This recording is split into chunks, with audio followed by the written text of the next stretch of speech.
This episode is brought to you by Beastgrip, mobile filmmaking gear I actually use when shooting in the field. If you're filming on your phone and need something solid, modular, and built for real productions, Beastgrip's rigs, lenses, and accessories are designed to hold up without slowing you down. Beastgrip gear has been used on films including 28 Years Later, Left-Handed Girl, all the shot on iPhone Apple commercials, and many more. If you're ready to level up your mobile workflow, visit beastgrip.com and use coupon code PASTPRESENTFEATURE for 10% off. Beastgrip. Keep your footprint small, keep the images powerful. beastgrip.com.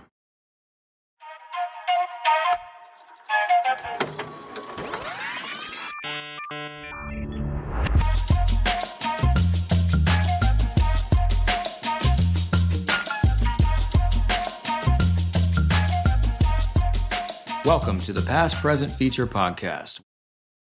Tawfik Sabouni breaks down his Berlinale-bound documentary Other Side of the Sun and how it grew out of lived experience, from filming protests during the Syrian revolution to imprisonment, exile, and ultimately shaping that reality into his first feature film. He doesn't separate fiction and nonfiction, approaching cinema as one language built around truth and urgency. The film follows survivors returning to the prison where they were held, using reenactment to access memory rather than spectacle. Built around faces instead of events, it focuses on the human imprint of trauma, with the process itself forcing Sabouni to confront experiences he nearly walked away from. Drawing from filmmakers like Rithy Panh and Joshua Oppenheimer, The Act of Killing, the film blends personal testimony with cinematic form. The takeaway is clear. Tell the stories that matter, especially the ones others would rather ignore. Your origin story as a filmmaker, your beginnings, what do you remember the most as far as the beginning point for you falling in love with movies? Actually, I was young when I went to the cinema for the first time. I remember that day very well. My father had some work to do, and he did not know what to do with me. There was a cinema next to his work, so he left me inside and went to finish his work. And I didn't know what movie was playing, but I clearly remember the Gorilla. I was amazed by the big screen, the acting, and the way the audience reacted to the screen. I think that was the moment when I understood that I love cinema and that this is what I want to do in my life. And years later, I learned that the movie I watched that day was King Kong. Ah, okay. Yeah. I was going to ask, yeah. Wait, so that was King Kong from, what year do you think that would have been? Actually, I don't know which King Kong, but it's maybe it's in 96, 95, 96, something like that. I'm curious because I'm from a place called Wilmington, North Carolina, near Wilmington. And I believe that one was filmed, I think, maybe in Wilmington. Anyways, total side note. I could be wrong. Okay, so what about like the first time you directed something or made your own film? Like, do you have a specific memory of that?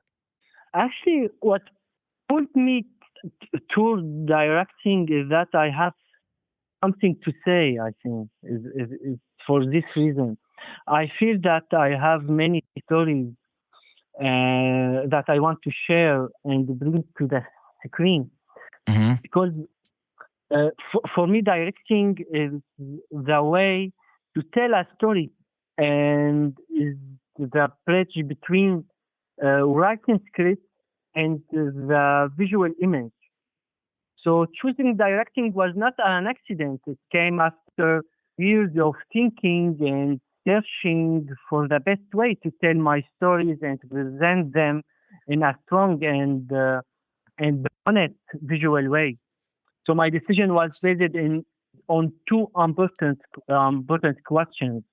First, do I really have something to share with the world? Mm-hmm. And second, am I able to turn the stories into films? And I believe the answer to both questions for me was yes. Yeah. Nice. Those are two important questions that you have to ask yourself, and some people forget to do that. Even myself, my earlier self, maybe sometimes I've just wanted to make something fun, uh, Yeah. and didn't ask myself those kind of questions, But yeah. Uh, do you have like a memory of like maybe your first movie? Were you making home movies? Yeah. Tell me about the first movie you made, whether it's a short or feature, a home movie, anything. Is there anything that comes to mind? Actually, I studied cinema, so my first real movie, it was a short movie. It was at a cinema school. When I did, but it was really an exercise. It's not really a real movie. Okay.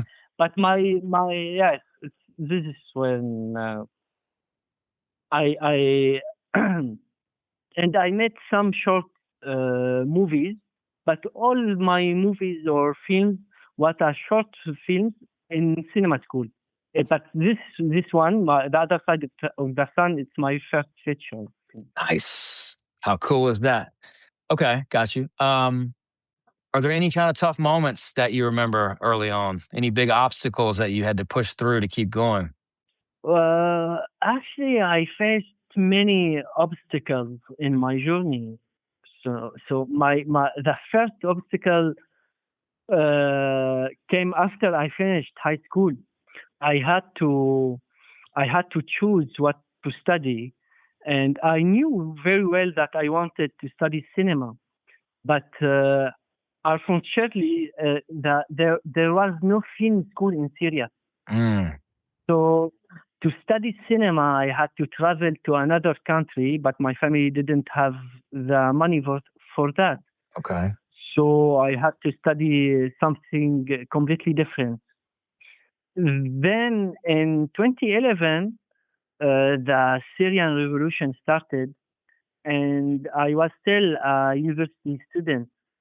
And I began filming the demonstrations, and I felt that I was finally doing what I had wanted to do for a long time, Nice. filming.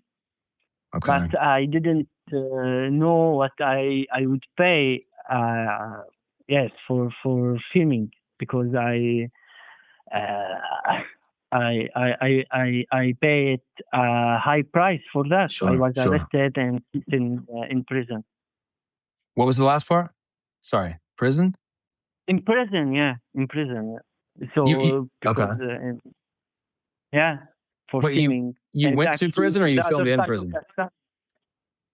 No. I was in prison because I filmed demonstrations in Syria. Okay, yeah. Wow. So I didn't expect that whenever I asked you that obstacle question. It's like, oh, wow, dude. And that's a reminder of how lucky we are elsewhere, I guess, right? Because we can film demonstrations and not go to prison, I hope, at least for now. No. And yeah, actually, and the other side of the sun, it's a film about the prison in Syria, about Saidnaya prison in Syria. It's, this prison where I was.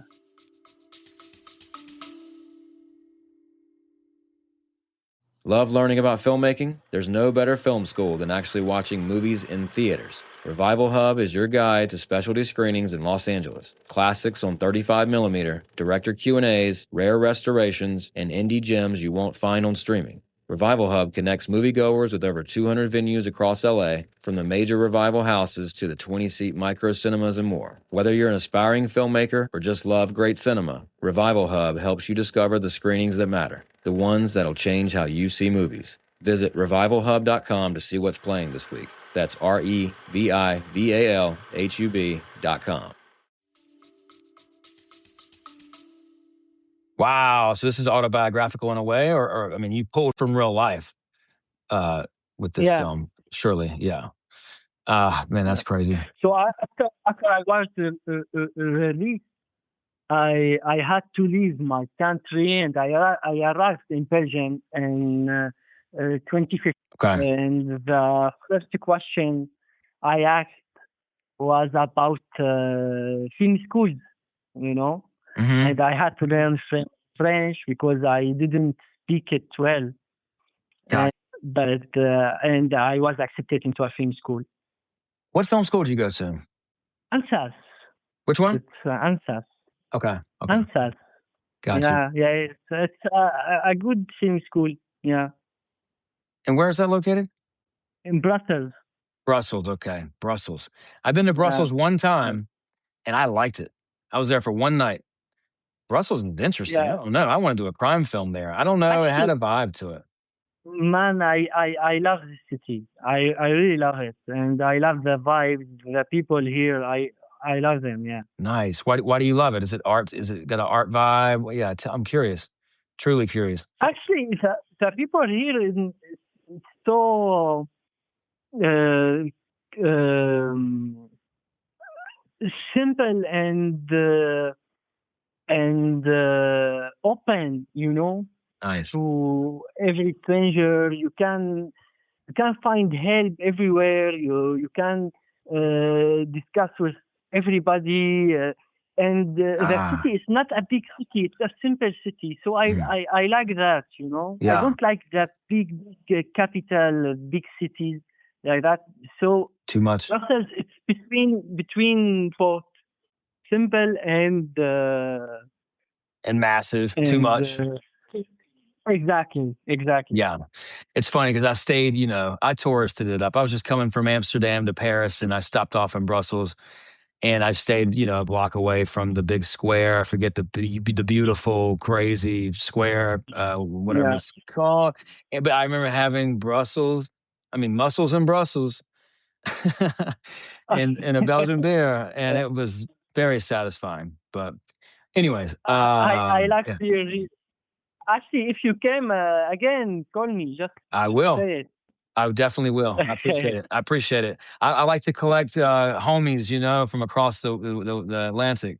That's part of what this podcast is good for. Okay, let me read your synopsis real quick for The Other Side of the Sun. Years ago, filmmaker Tawfik Sabouni was released from Sednaya. Is that correct? Sednaya? Yes. The infamous Syrian prison, also known as The Other Side of the Sun. In the immediate aftermath of the fall of Assad's regime in December 24, the filmmaker returns to the site of his detention.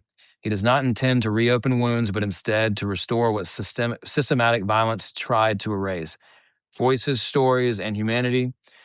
Sabouni invites 4 fellow survivors of Sednaya to join him. Together, they return to the physical spaces where they were tortured and dehumanized for years and engage in a carefully constructed reenactment of their confinement. Daily rituals, gestures, and moments of survival. Filmed inside the former prison, these reenactments become a means to express what language alone cannot contain. With constraint, the film confronts the viewer with the enduring marks of imprisonment and gives a voice not only to these 5 men, but also to the thousands who did not survive the Assad regime and whose families are still searching for answers.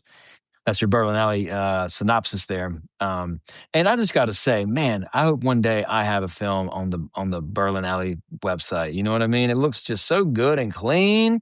This is a festival I respect, man. It's so exciting. But anyways, okay. So real quick, look, to wrap up your little origin story piece here.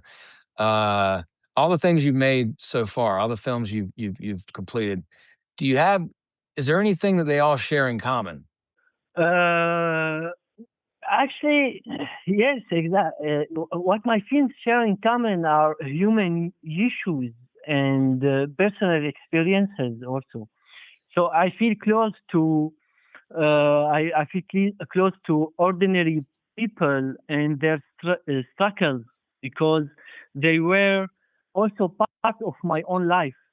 Mm-hmm. That is why I always look for stories that highlight issues and issues we often try to ignore or avoid.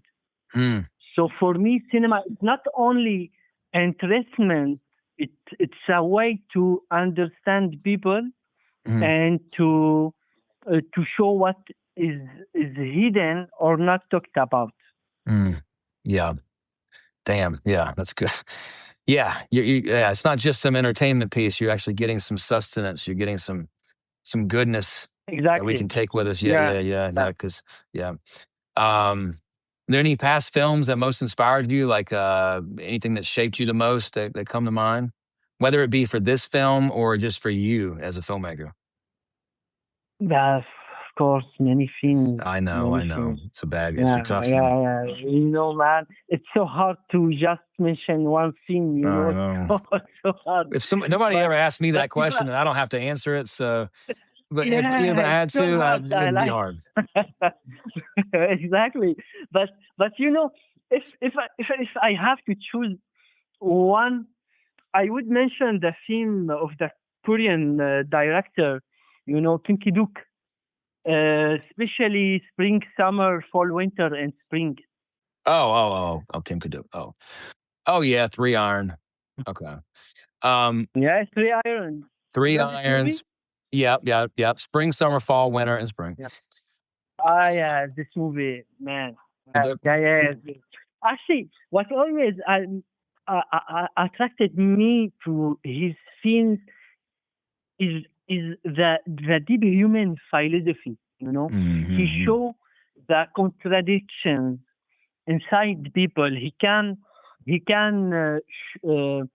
show the evil inside a good person Mhm. and the good inside a bad person without judging them. So Mhm.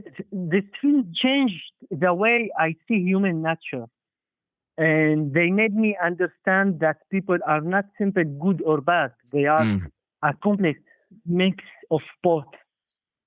This idea became an important part of my vision of cinema and also my philosophy in life. Amazing, dude. Spring, summer, fall, winter, and spring. A young Buddhist apprentice is Yeah, mentored by an aging monk at a secluded monastery in the Korean wilderness. As a teenager, the apprentice encounters a girl who arrives at the monastery seeking assistance with her health. Um, Nice. I'm gonna watch that.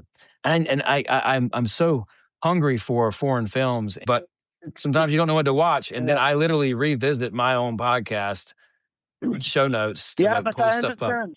Yeah, It happens, I understand. it happens. It happens. Yeah, But no, it's yeah. great. And I'm trying to where is this playing? The other thing is too, when you do look up stuff, some of this stuff is hard to find. This one's on you can buy on YouTube. It looks like it's only on VOD. I think you can buy it. Nice. $4. Okay. Right on. Thank you for sharing that. Three Irons free on Tubi for all listening. You can go ahead and watch that for free. It's crazy because I don't mind paying $3.99 for a movie because I'm a filmmaker and I want people to pay $3.99 for mine. But people don't want to pay for movies anymore. It's crazy because we're No, used to not having to do so. You know, it's bad. it sucked, but it's nice to see. I guess it's a market value thing. If they feel like they can get $3.99 for it or whatever, then that's a good sign. Maybe then you know what I mean. They're not giving it away. Um, Yeah, yeah, yeah, yeah. who knows? That's a whole other conversation. Other Side of the Sun. You would say Other Side of the Sun. It's autobiographical. That would be the correct term, right? Me and And but there is also another character. It's not just about me. So okay, right, okay, yep, yep, yep. And it's a documentary. How much liberty do you take when you make a documentary? And I guess what is your main goal? You know, is it to completely emotionally engage the viewer, and or when does it become not a documentary anymore? Is what I'll ask. I'm sorry for that long-winded question. You know what I mean? There's always a different philosophy with documentary filmmakers, and it's a very interesting form. And I love making them myself. But what's the line between when it goes from documentary to almost a documentary fiction piece? If you care to answer that. yeah, I uh, I think there's for me it's not to say documentary or documentary fiction. So or if you for me it's just a movie, it's just a scene. I can actually I when I started to make movies, I didn't like documentary movies, and I Same. didn't Okay. know if I want to, if I want to to make a documentary, or no, actually what I like to do, to make, really, it's fiction, and but but sometimes just it's destiny, maybe you bring out that, like that, and you say it's the necessity and the need to make this movie. So for me, documentary or fiction, now, for me, I don't care. Nice. What matters for me is just cinema, just a movie. Yeah. I feel the same. And I was all into fiction at first. I made 3 fiction pieces, 3 micro budget features first, and oof, don't watch them. But that was like really good Uh, film school, and for me. But then I switched to docs around 2020. I didn't switch, but you could say I did. I made my first doc, and I was like, oh my God, this is so fulfilling for me. And I felt like I was mm, on a level playing field. And then once I made my second doc, I'm like, yeah, there is no sort of kind of real. I mean, it is cinema. It's a movie. It's a film. Yeah, we're making a exactly. documentary, but also we're making a film here, and it is all kind of the Yeah. same as far as how the emotional aspect and all the things that come with it. But yeah. And I love the idea too of how my brain was trained to look at documentaries at first, and how I've now my personal approach to docs when I'm speaking to other people. I want to make them as cinematic as possible, or as emotionally engaging as possible. And with that, I mean avoiding, and this is just me, but avoiding talking head, avoiding people looking at the camera, trying to find those verite moments, trying to find those moments where um, we're there presently with the characters, and not Yeah. sitting there hearing them talk about what's already happened, because the stakes aren't high that way. Mm. But anyways, Yeah. that's Yeah. the documentary form. I love it, and I love how we can just pick up and go immediately. You can Yeah. you can just do it, and you don't have as much control either, maybe. And that's something I needed to experience, Exactly. because the control part was making my Exactly. movies worse, because I was trying to control too much, which is a whole life thing, Yeah. anyways, right? Isn't it? And you see yourself now as a documentary director, not a fiction director. Well, I mean, I've been doing docs for 5 years now straight, 5 or 6, and I made 3. But now Yeah. we just got the script back for this next fiction piece, which is we're going to do that this year. I'm doing my first fiction feature for the first time in 9 years. So yeah, Okay. I'm very excited about that. It's called The Editor, and it's about an editor who thinks he's failed in Hollywood. Very nice. And anyways, I'll spare you the Yeah. rest. But it's a fun one, and there's a lot of kind of long takes, because in real life, editors can't cut. You know what I mean? So we're playing with that idea. Yeah. So Yeah. yeah. But it's about this person who realizes that he hasn't failed because he's still here. Resilience. Mm. But That's it. It's interesting, actually. That's it's very it's interesting. I'm trying to be simple about it, and I have a great screenwriter. I wrote the story with him, but he wrote this great script, Mike Harris. Yeah, so we're excited, man. Yeah. And I'm just trying to get it back to the basics, and use what Yeah. we have, which we have a lot here. I mean, Los Angeles is a set in itself, and we're going to shoot on iPhone with some nice lenses, but like really, like, what's the story? Where does the camera need to go? And how can we kind of flex our muscles and get back into this fiction space? Because whether it's doc or whether it's fiction, it's all cinema. And I do want Exactly. to get back to the fiction, because it does make me better as a documentary filmmaker too, and vice versa. And you feel like you got to get everything right before you shoot anything with fiction. At least that's how it's been conditioned. But with docs, you can just grab the camera and film, and just the mindset is different. And that's what I'm trying to train myself better too, as far as just being more loose, being prepared, but being loose, Mm. and not being such a damn control freak. Because once you let go of the reins, the good stuff comes. It really does. It's something you can feel it, I think. You can. Okay, so I know what made you feel personally connected to this story, so I don't need to ask you that question. But what are the themes of this film? What did you already know going in, maybe, and what did you learn coming out? Actually, the main themes I wanted to explore are memory, identity, and the humanity of the victims. So I was interested in how the regime can try to erase a person physically and psychologically, and how memory becomes that last for the last form of resistance.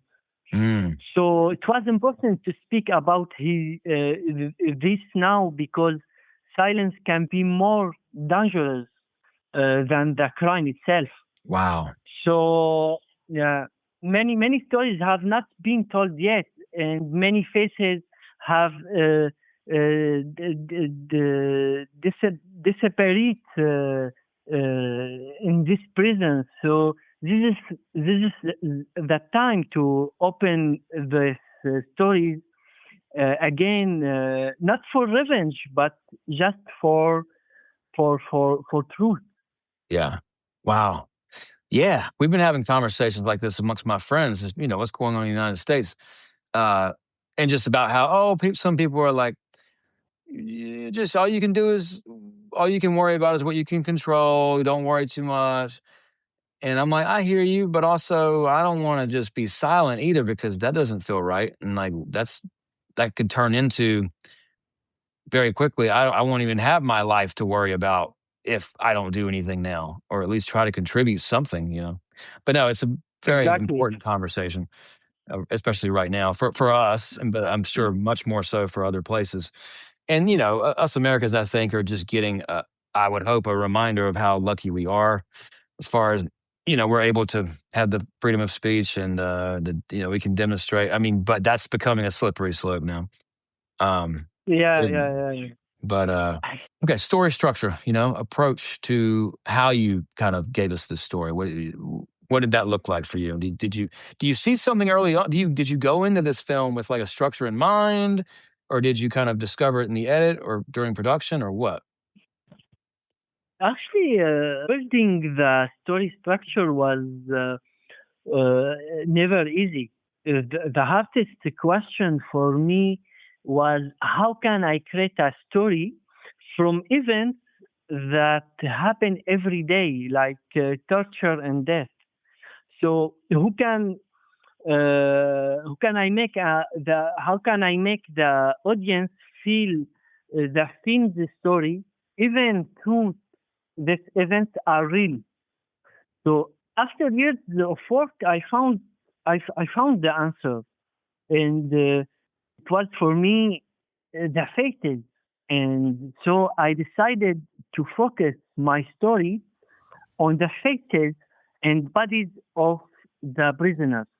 Okay. So yeah, the story starts with the first face I saw in prison. So a weak and tired face, you know. So I could never forget a person who will always remain unknown to me.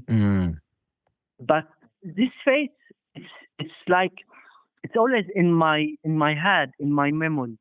And from there, the story structure developed.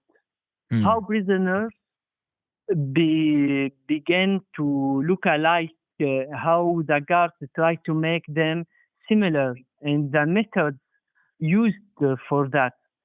And in the end of my movie, so the film became a search for faces and focusing on the human being more than just the events. And that fits in with your identity theme. What about the financing? The moving from, like, you know, your idea into actually filming and then to editing. I mean, how did that look? How was it? Was it easy breezy, or was it? Did it take a long No, time, or what was that like? you're a filmmaker. You know, it's not easy I to know. have. So actually, I started writing the scene in 2021. You know, Okay. so in 2022, I contacted the producer Julie Frere and gave her the script. She liked it and agreed to produce the film. And we then started looking for financing with co-producers Jean-Baptiste Bonnet and Hanne Flippo. At first, plan was to build a set in a studio to Okay. recreate Saidnaya prison. Because Uh-huh. all I had about the prison were images in my mind, because prisoners were never allowed to see it, and we didn't have access to the real prison. So the idea was just to create this prison and build a set in just in a studio. Okay. And when we began preparing for filming in 2024, Mm-hmm. Bashar al-Assad escaped, and it became clear to me that we had to film in the real prison. So I returned. Oh. I returned to Syria and prepared for 5 months on location. And this change forced me to adjust the script and the way we shot the film. So we had to work fast because there was no guarantee that we could film in the prison. So it was a case of now or never. Got you. And then you just basically, how long did you film for from beginning to end on this? Uh, 18 days.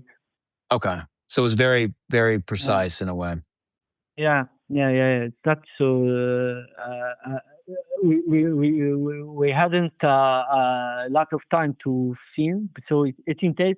But for preparing to make casting also and choose the other characters, it takes a lot of time. Sure. And Yeah. change the script, because I wrote the script for a studio, not for the real prison. So Right. it was a lot of work to do. Okay. How did you get connected with Julie Freres, the producer? You, Juliet, she's actually we still have a good relationship, and we actually it's Julie. She's the right person as a producer for the movie. Mm-hmm. She she supported me. She was always with me. She's tried to understand what I need, and that the project is not easy for me. Actually, Julie, I can say to Julie, yeah, thank you for being Nice. here with me for Yeah. these years. Yeah. Amazing. Yeah. Because the right producer is everything. Yeah. They can. Ah, that's so cool, Yeah, man. it's not easy to find the right producer, I think. Nice. Okay. So what's the biggest challenge you had during production? Anything come to mind there? The most challenging moments were uh, psychological, I think. For this Mm-hmm. movie, it was really psychological.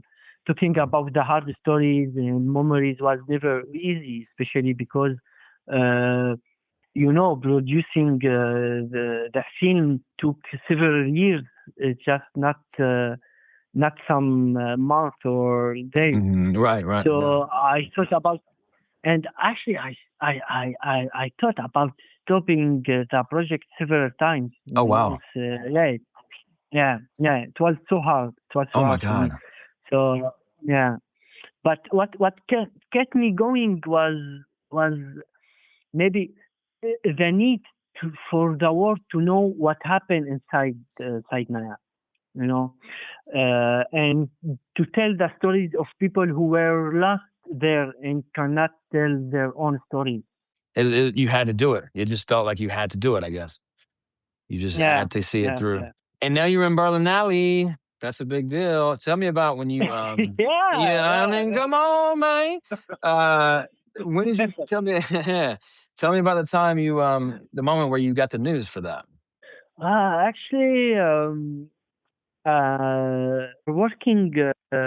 We were working for the sound editing, of the Mm-hmm. film of the movie. Mm-hmm. And when he called me and told me that the film would premiere at Berlinale, So I Ooh. felt very happy. Yeah. I hugged Lucas, the editor, the sound editor, and I hugged Luca right away. And then I called my wife to tell her. Yes, it was a moment full of joy and pride for me. Yeah. I mean, it's like so nice to talk about those moments where it's like, these are like Yes, memorable highlights that are needed because you put so much into these damn things. It's like, exactly. it's so great. And I love Yeah. this podcast to hear these stories. I love these stories because I get to every week I get to get a different. I love to ask that question where I get a different experience from different people. And it's Sure. just the Yeah. joy is just Yeah. celebrating, man. Like people, we have to stop and also just say yes sometimes. Yes, exactly. And It's important. actually, yeah. And we need that, and we need to say yes and to celebrate our movies, our victory. Maybe I don't know, but we need that. Yeah. We need to enjoy it. Because it's a lot of work, and I want to keep getting back into it. As hard as these movies can be, this movie especially for you. Do you have an urge to like roll your sleeves back up and get back out there and do your next project? Because I do. No matter how hard the hard work, but the hard work with the Exactly. reward makes me really even more hungrier the next time. It's weird, but you know what I mean? Like, Yeah. yeah, okay, because Yeah. you get that like, yeah, it just feels satisfying, and I do want to do it again. Do you have distribution yet? What's going on there? Actually, the film not have a distributor now, but we have a partnership with Andana Film, so we were handling the world sales, Okay, and yeah, so it's good. We connected with them through the producers, and we nice, have built a good relationship. Is it on partnership and understanding?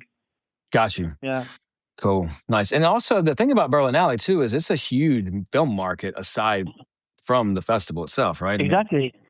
so it's definitely like it serves Yeah. a multi-pronged purpose. I guess TIFF would be like that in a way. But I always think about EFM, yeah, and and how there's so much potential probably for additional selling options. What do you have next? Do you have any new projects or any projects you've been working on that you're gonna follow up with? Yeah, actually, I have a new project now, but this time it's fiction.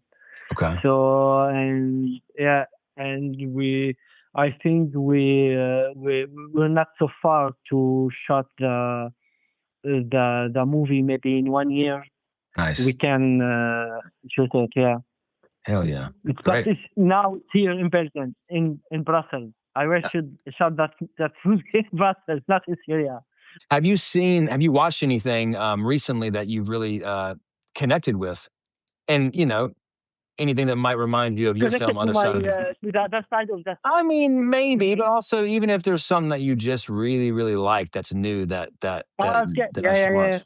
I haven't seen the film is directly connected, but many films uh, inspired me. Well, I was working on it, Hmm. So, for example, the missing picture by Rithy Panh. I don't know if you know this movie. It's The Missing Picture. a such good movie. Yeah, such good movie. 2013 film? So, the missing picture. Yeah, Okay. Okay. Cool. actually, French film. yeah, French language.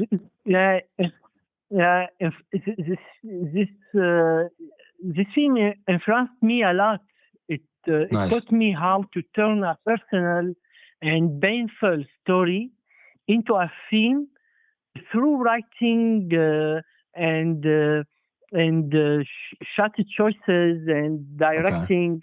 Actually, it's a very good movie. Also, The Act of Killing by Oh, Joshua yeah. I Oppenheimer. know that one. Yeah, Yeah, that's yeah, oh, yeah, yeah. that reminded me of yeah, your film was in a way similar to that, yeah, or at least reminded me of it. Last question for you though is, what would you tell your younger filmmaking self if you could go back in time? and give yourself some advice? Yeah, maybe just be yourself and stay close to the streets, to people, and to their struggles. We don't live in a perfect world, and there are many problems around us. And I think that our responsibility as filmmakers is not to solve these problems, but just to tell stories about them. So just keep telling these stories always. That's beautiful. That's nice. What do you hope audiences carry with them after seeing your film, Other Side of the Sun? Actually, I hope the audience carries both a cinematic and a human experience through the directing style I used to make the film, and the human through the stories of the people who lost their lives and never had the chance to tell their stories. Thank you, dude. I hope you have a great premiere. Thank you, Marcus. Please like and subscribe to this podcast and follow us on social media at Past Present Feature. And let us know in the comments section what movies you're watching. Thank you so much for listening to the Past Present Feature podcast, and we'll see you next time. Peace.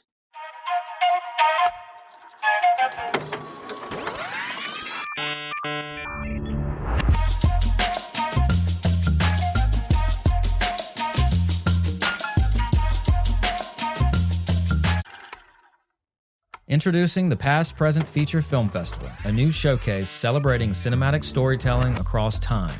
From bold proof-of-concept shorts to standout new films lighting up the circuit to overlooked features that deserve another look. Sponsored by the Past Present Feature podcast and Leica Camera, all films screen in Hollywood using Leica's CinePlay projector. Submit now at filmfreeway.com/past-present-feature.